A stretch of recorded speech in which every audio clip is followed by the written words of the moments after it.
क्या मैं भी आपकी तरह भाभी के सामने जाके बोलूं, देखो मेरे हाथ में क्या है, सजावट का सामान आ गया है।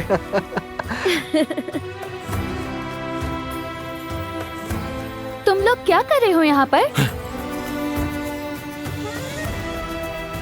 फरहाद भाई को सब पता चल गया है। अगर ये खुद केक लेने जाएगा तो जाहिर है समझ जाएगा।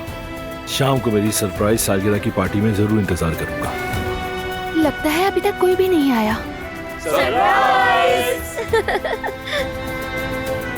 हैप्पी बर्थडे मेरी खूबसूरत बीवी। बहुत खूबसूरत केक है। तुमने हमारी सबसे अच्छी तस्वीर भी चुनी है। चलो भाई शुरू करो। चलो भाई, क्या हम केक नहीं खा रहे? हमें बहुत भूख लगी है।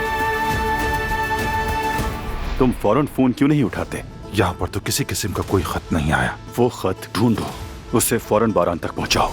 हंसते रहो और मजे करते रहो, और मैं बहुत जल्द तुम सबकी खुशियाँ तबाह बर्बाद कर दूंगा।